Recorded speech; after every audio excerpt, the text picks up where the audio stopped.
Always look like I crawled out of the woods. All right, so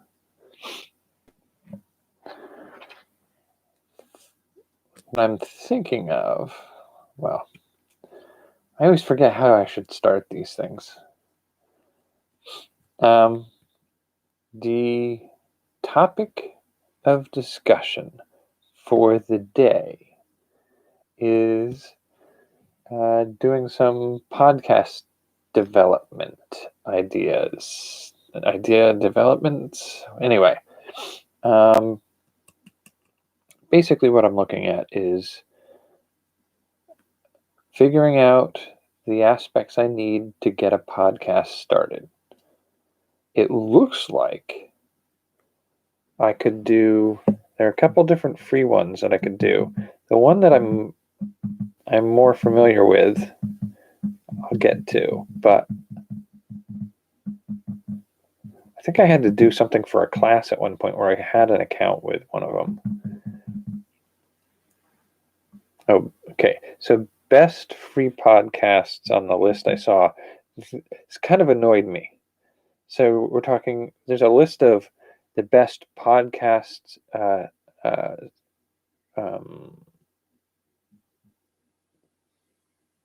sites, companies, services. There you go. The list of those exists, and then it goes to underneath of that a list of the best free podcast sites. But here's what sort of pushed my buttons.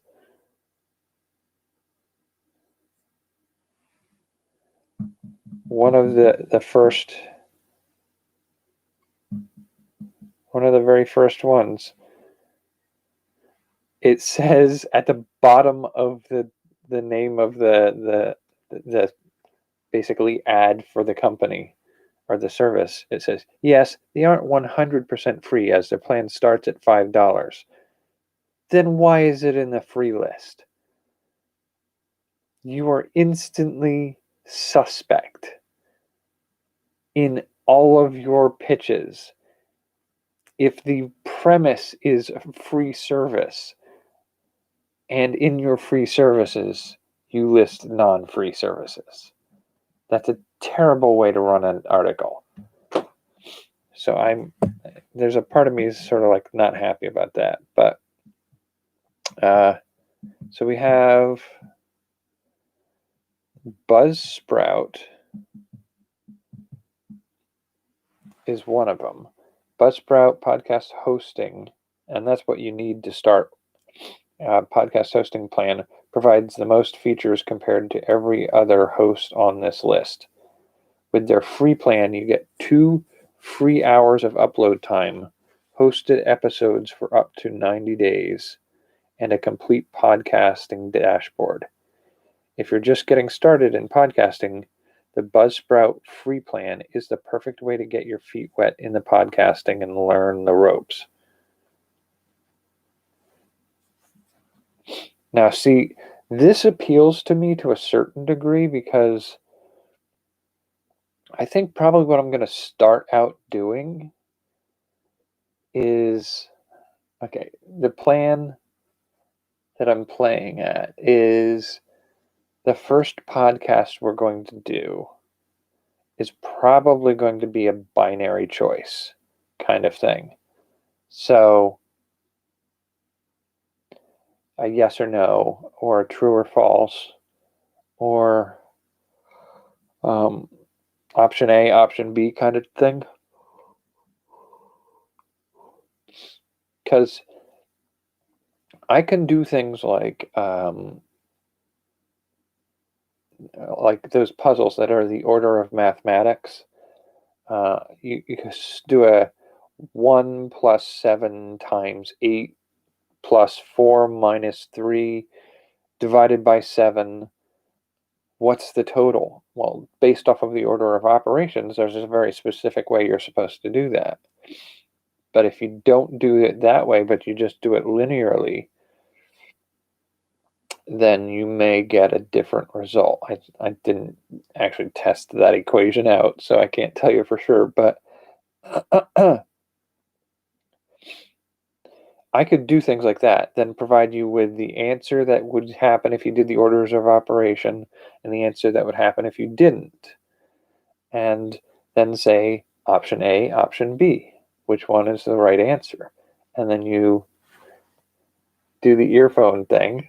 You pick which earphone you're listening to see if you chose the right answer, and an explanation. And then in both channels, we then ask the next question.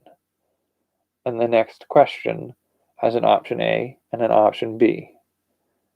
And you choose A, B. And I feel like that kind of thing is a good for like a 5 to 10 minutes at most. So if we're talking about a 2-hour, what is it? With their free plan, you get 2 free hours of upload time, hosted episodes for up to 90 days. So for 3 months, my episodes can be hosted, and 10 minutes an episode max, 10, 20, 30, 40, 50, 60. So 6 episodes. I can get 6 episodes per hour. So 12 episodes total. And how many? What's 4, 8, 12? Yeah, that would essentially be 10-minute episode every week for the 3 months that I have an account. That makes a lot of sense to me. So it means the first one that I put up will probably cycle out by the end. I could probably keep doing that. And maybe make a slideshow for them by the end of it. And so when they cycle out of the podcast stream, I can dump them over onto YouTube as a sequence of slideshows that use the same feature.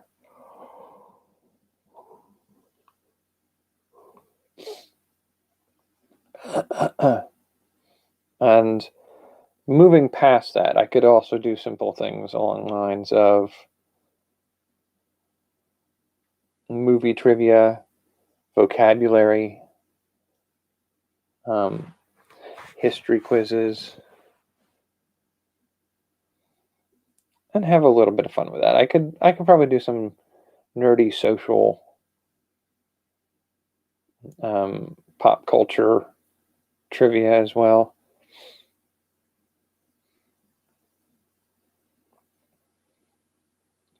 And that would be a way to try it out for a while. And I think at the end of the 90 days, if I found a way to pursue some of the other options, so let's see, if we started in September, October, November, the end of November,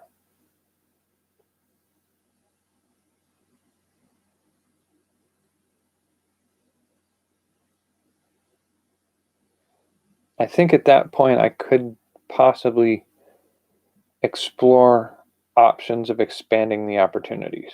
I'm hoping, because I've done a little bit of research on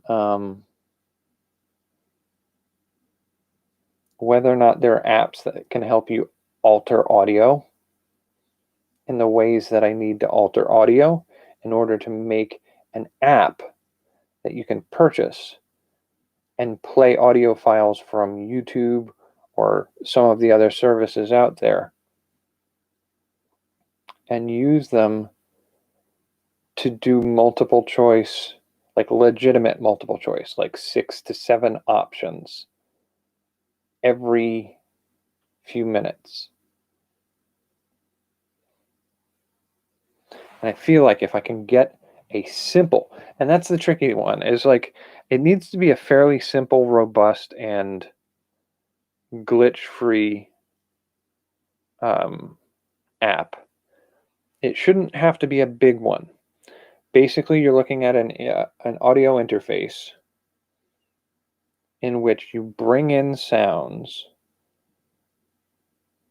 and you're able to push one of 6 or 7 buttons, and each one of those buttons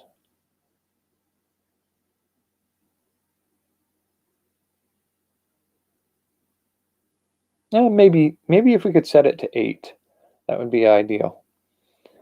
Because I'm thinking, well, we could do 6 or 7.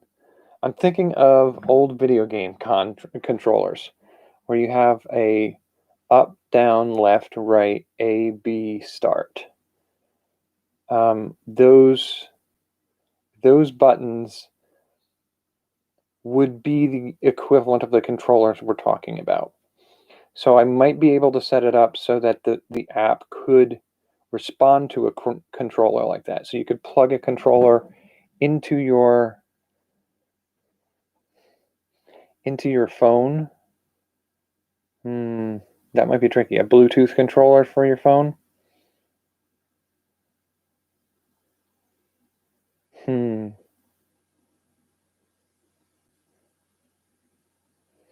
And those buttons would correspond to certain choices that you would make based off the prompts in the audio file.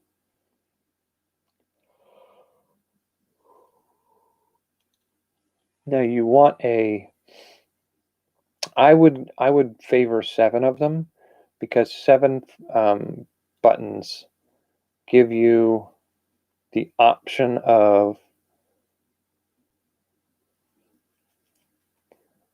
3 choices on either channel, left or right channel, and a central button that can reset you towards a central channel.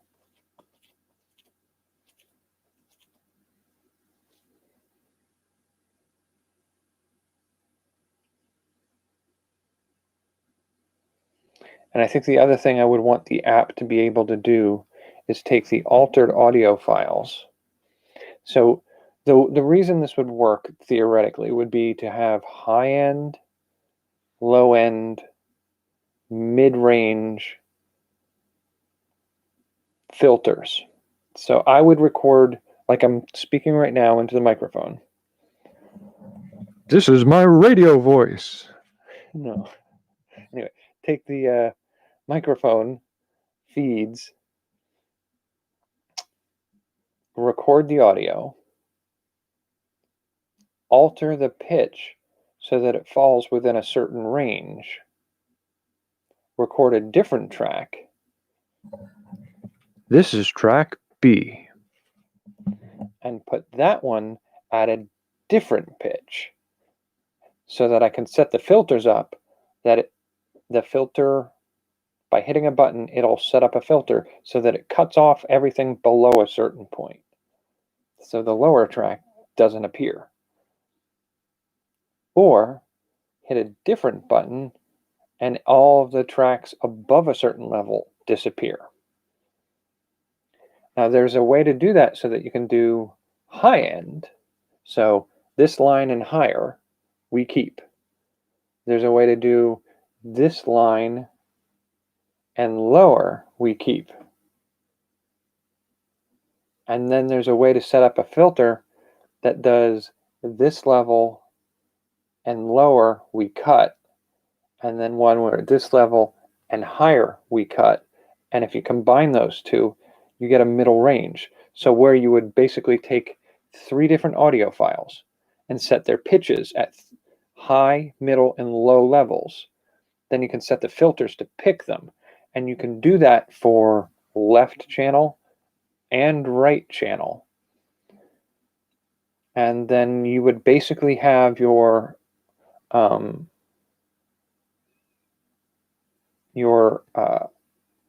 app have those 6 buttons where you hit option A, B, C, D, E, F. That can switch you between channels so that you only get those files. But if we do nothing else other than just that feature, the high-end left channel is gonna sound something like this. And it's gonna keep files like that at that frequency.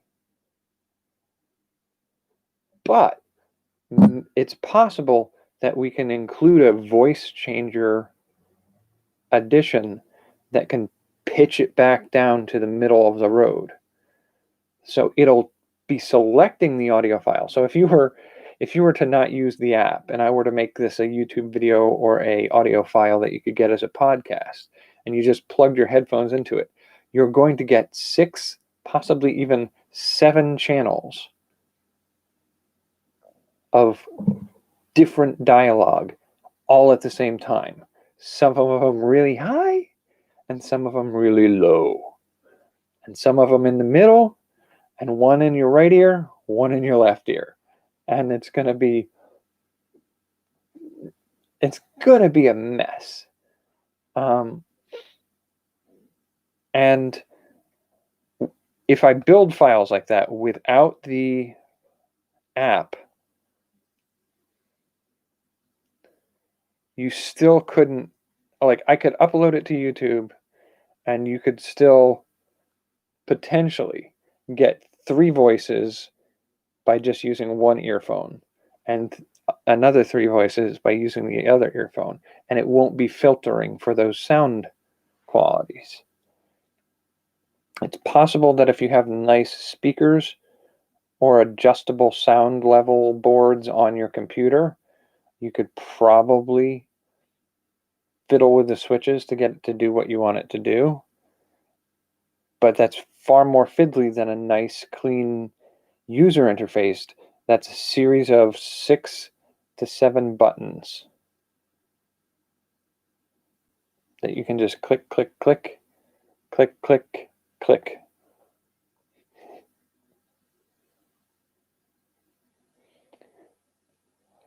So I do think it's possible to do that. And I also even think it's possible to take those altered audio files, the high-end and low-end files, and recenter them afterwards. They have the ways that you can add robot voice to your voice with a voice changer. So I feel like there are ways that you can take a voice file, incoming audio file, and pitch shift it with a simple app.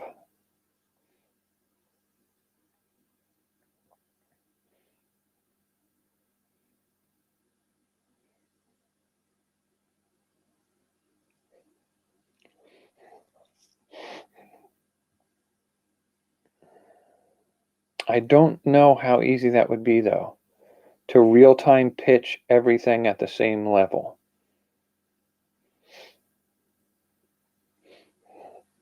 Although you might be able to build it into the app. That's what I'm thinking. You might be able to build it into the app that when button A is pressed, it filters everything mid-range and below out on either channel. But it also takes the audio that it keeps and pitches it down to mid-range.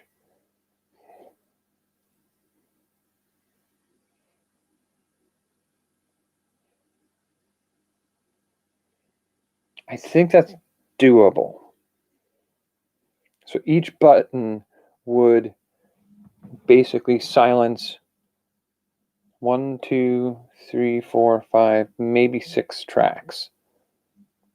And also do a specific pitch adjustment to the audio coming in to reach a mid-range sound. Now, it's important to realize that one of the things I probably won't be able to do much of is highly expressive and deeply interesting topics, because those voice change options that I've just exercised in speaking may be beyond the range of what I'm able to pull off. So if I do a high-end filtration, I'll be losing some of my lower pitch in some of that. But if I do a low-end filtration, I'll be losing some of the high-end stuff. And so I'd have to be a somewhat neutral. I almost imagine, I don't imagine it'll be this bad, but I won't be able to do any music. I keep thinking of it kind of like Bueller, nice middle tones. The whole topic will be discussed on this level. There will be very little variation in tone, which doesn't make for dynamic or fun topics, but I'm not sure exactly to what degree those limitations are required, especially if I can repitch adjust. Because one of the things I could do at that point is set the filtration at a wider stretch. So the middle realm would be a wider middle stretch to give me enough variance that I can have voice movement within a certain range. And then the low end filtration be pumped up so high that it sounds worse than chipmunk speaking if you didn't use the app to listen to it.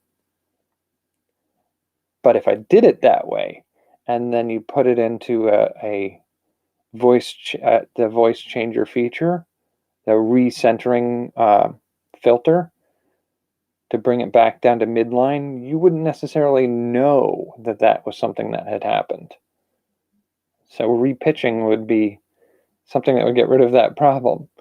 But you could, I mean, at that point, you have to have the app for it to work. You have to have the app. And I guess to a certain degree, that's one of those things where like the purchase of the app is the thing that is the product at that point. The episodes are the files I create for it are just bonus content for the sale of the app. And I'm not sure I'm not sure I like that model, but it might be a smarter idea to go more in the direction of like you can buy a Kindle and then you can buy books for your Kindle. I mean, that's viable.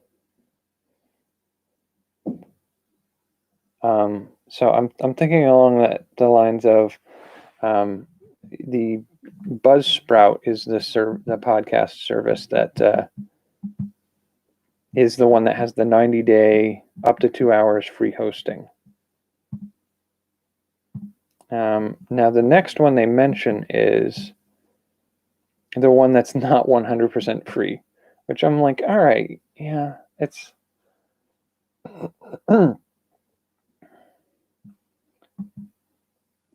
and then there's SoundCloud, which I have heard of, and I might even have an account that I've forgotten about.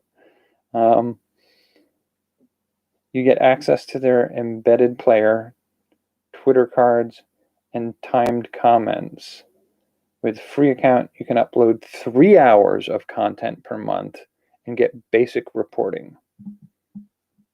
The more advanced account gives you unlimited upload time, scheduled releases, embedded controls, and the ability to pin 5 podcasts to your profile.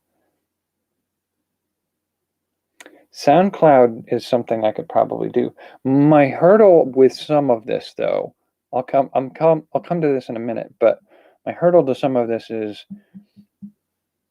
aggregate sites, and I'll cover that in a minute.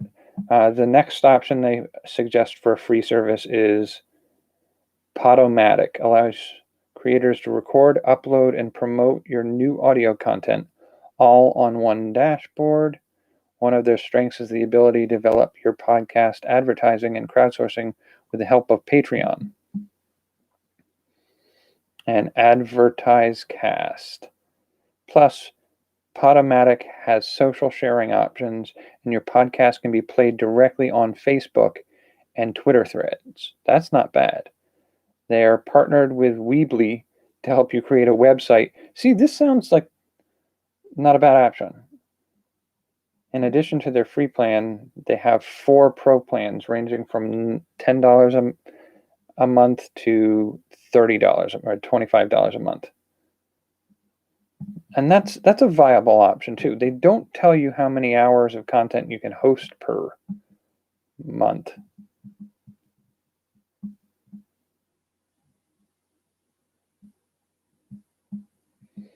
And Blubrry, BLUBRRY.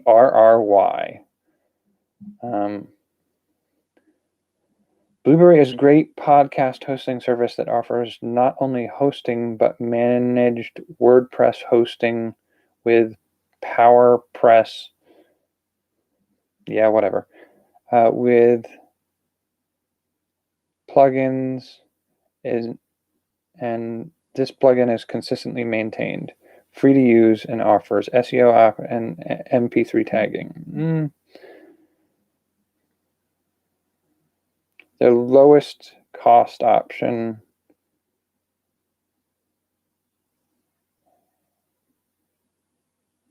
is $12 per month. So why is it listed as a free service? And offers 100 megabytes of storage. If you want unlimited hosting service, you can upgrade to their professional plan. In addition to their professional plan with custom pricing, they have 4 paid plans.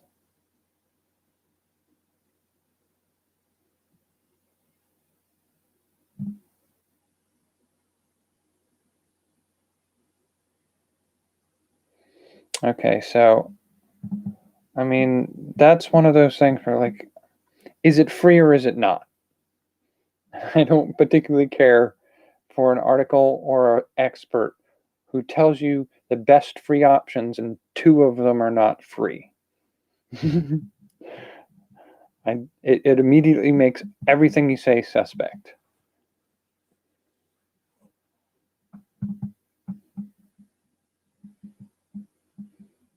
Okay, so podcast directories are services like iTunes, Spotify, and Google Play. Those are the 3 big ones. They are not hosts. They will not keep your podcast on their server. They are directories.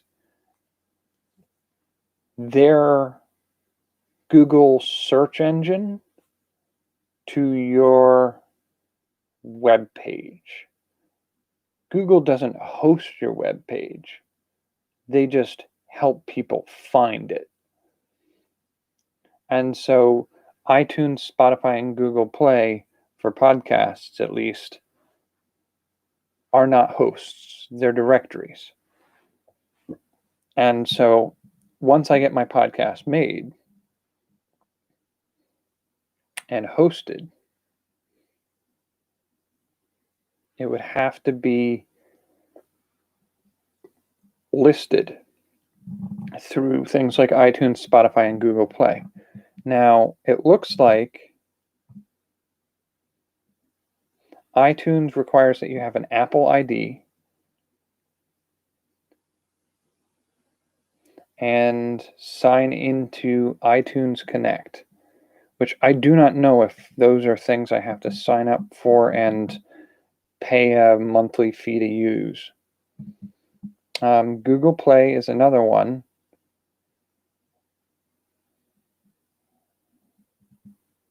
Okay, first make sure you have an active Google account. Yes. Go to Podcasts in Google Play Music. Click the Publish button. Log into your Google account. Accept the terms and service. Next, enter your URL for your RSS feed. Click Submit and check your inbox for verification emails proving you own the podcast. Click Publish and wait for the approval. That seems pretty straightforward. TuneIn is one I've not heard of.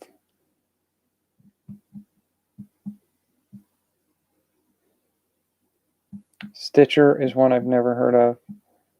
Spotify.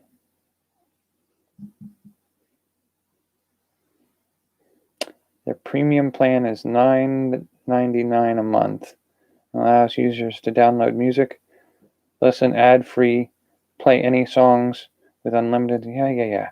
In the past, you couldn't get your podcast on Spotify within their website itself. Instead, you were forced to use your host and push your podcast to Spotify that way. However, that has changed.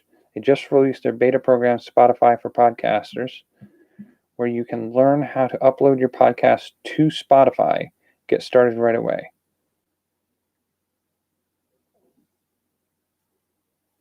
So I'd have to have an account with them for $10 a month, which, I mean, I don't know that I would use it, but maybe. And then the article I'm looking at here then goes on to talk about microphones and headphone recommendations. And I think for right now, what we've got probably works. Now, honestly, it's interesting to note here that technically YouTube would also classify as a podcast hosting and broadcast mechanism. So a podcast broadcast as a video or slideshow podcast on YouTube would be a place that would both host and would serve as a good directory for your files. Now, it's a question of how good it would be because, you know, you're posting audio stuff with minimal video content to a predominantly video-based website. So there may be some trade-off there. But I think between at least SoundCloud and what was the first one we looked at? That was the Buzzsprout. I may play with a little bit of each of those and just see what ones make the most sense for where I want to go.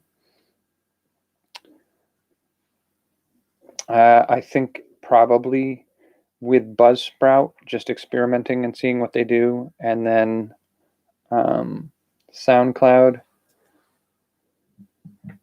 Did I like the other one? Libsyn was the one that's not a free one. Podmatic was one that I was curious about, I think. Yeah, I might look at Podmatic. It's the Blueberry and the Libsyn are the two that I don't particularly care for. So I might have 3 options to explore. I might do like the vocabulary quiz, math quiz kind of podcast, multiple choice options, just to try the format out, or the trivia, or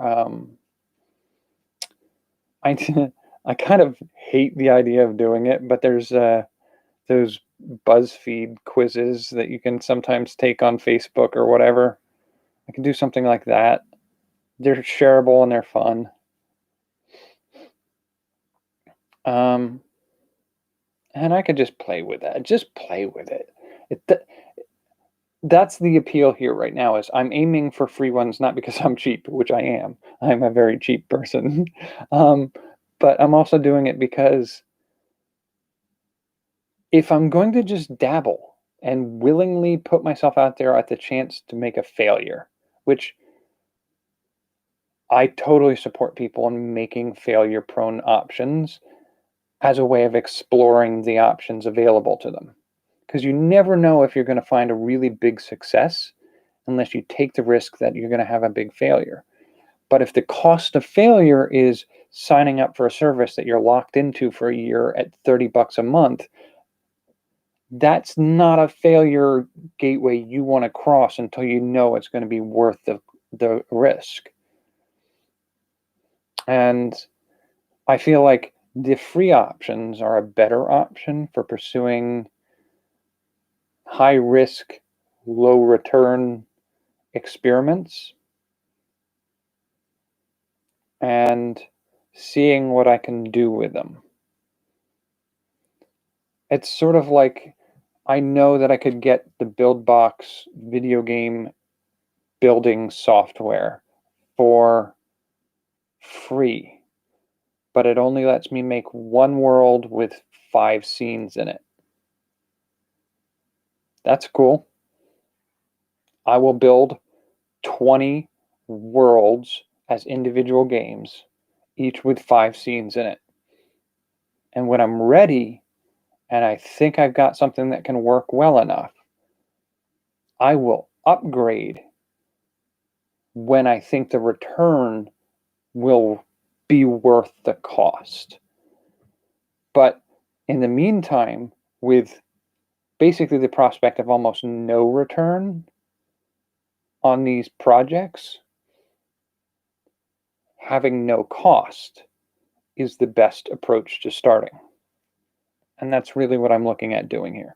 Costs not exceeding the return that you will get from the project. And finding avenues where that's the case. You find a hoster and a aggregating site that costs you nothing to test your stuff out in. Once you have a sense of it maybe being a viable product or service, that's when you build a business plan around the idea of whether or not it's viable to get enough income for it to be not only be sustaining, but to support its own growth. Because I don't have the money to sink into a series of projects that do not support themselves over the next 2 years. I really don't have the funds to drop on something like that. And it's like I have other projects I could do if that's the only avenue available to me. But it sounds like I've got at least 2, maybe even 3 options available to me to produce some audio content that will have a shelf life, to experiment and try new things.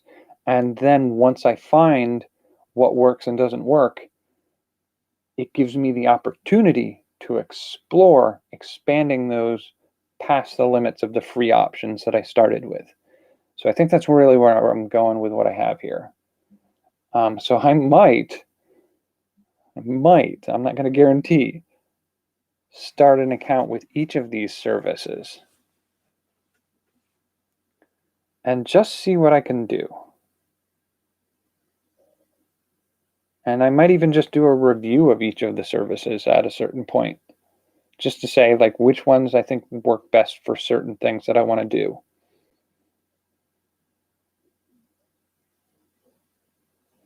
Now, in the long run, the other question on board here was whether or not I can get an app made to filter some of these things. And it looks like it's entirely possible to build an app that would let you turn off stereo and go to mono and then dual split your mono. So what I mean by that is there's a way in YouTube videos where if you have a mono microphone where it's one channel, it only records on one channel, but it'll play that audio back as if it's 2 channels. So you'll hear the same thing in your right ear and your left ear. I did that backwards. Your right ear and right, left. It's hard to look at the screen and see things reversed. The ability to split a mono to fit a dual channel is a feature that you may be able to play with. To pitch shift actively incoming sounds from a high pitch or a low pitch to a mid pitch may also be possible to do in an app. And to do pick a right or a left channel, high, middle, low, high, middle, low. I don't know how yet. I don't know if I would deliberately set just a thin margin for a seventh central channel. The option for that seems possible. The other thing to keep in mind is the user interface. So my goal for some of this is to be a playable app for the visually impaired. So I could potentially build a piece of hardware that would act as a series of buttons that correspond to each of the buttons built in the app. That's possible. That's doable. So you could market a small controller that you could Bluetooth sync with your phone, set up your phone, put your headphones in, and download the audio, go to YouTube, go to SoundCloud, whatever, pull the audio adventure up, and now you've got your buttons that you can hit that would sync to the buttons, the 6 or 7 buttons that your adventure would use. That's a viable option. I also think it should be possible to be able to use your phone. So in a cell phone, and again, I left my cell phone somewhere else. On a cell phone, I feel like you could easily do 6 channels, maybe 7 channels with a upper left, lower left, middle left, upper right, lower right, middle right, dead center on the screen. That should be 7 buttons for you. So a visually impaired person could easily hold their phone sideways and hit the buttons they need to hit, especially if we keep the 7th middle button to be a restart or other feature button. And really try to stick all the action to the 6 main buttons. Sort of like on the original Nintendo Entertainment System controller had up, down, left, right, B, A, and those were the buttons you used to control in a game most of the time. Some games had you use the start or select to pull up a menu. I think that is the biggest amount of, you could potentially do 8 buttons, but that's really pushing your luck. That would be, if you did 8, you would have to be doing 4 different pitches on each of the left and right channels. Might be hard, might be possible, but might be hard.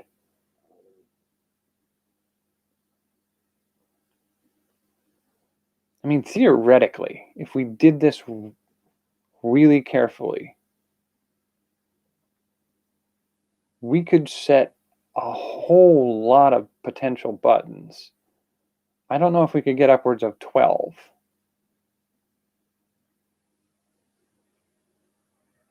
But we might be able to. Not that I will ever need 12 buttons. But, once we have that ability to do that, and when we get to that level of playing around, we're definitely going to need to be able to pitch shift back to neutral. And each one of those files would be a lot of work. Basically, every hour of content. So if we did a 10-minute video with 4 channels of audio, you're doing 40 minutes of recording minimum. That's not even counting any editing. So you would be just recording for 40 minutes for 4 channels. If you did 6 channels, you'd be doing 60 minutes. 7 channels would be 70 minutes. Edit time depends on how good you get at script reading and building your scripts beforehand. The full-on recording session, if you could basically do it all in one take, and minimize any editing needed, which I don't think that's ever really going to be what you're going to get when you start. I think probably the best way to do it would be to do every question and then each response to each of those questions. Yeah, the branching structure of the multiple choice adventures would be really tricky. You're talking about a 10-minute episode, something that takes somebody 10 minutes to experience and share with friends and family, at least 2 or 3 hours to make.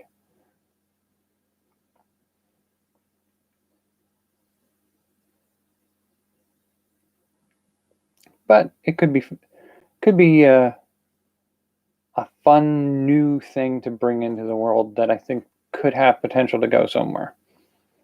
So, we're getting 45 minutes in. I think it's a good time to call it for tonight. I'm not sure what we're covering on. I guess my next day is Sunday, isn't it? Yeah.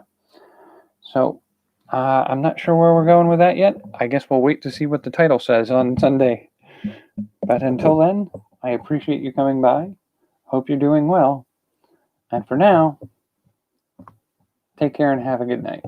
See you in the next one. See you Sunday night.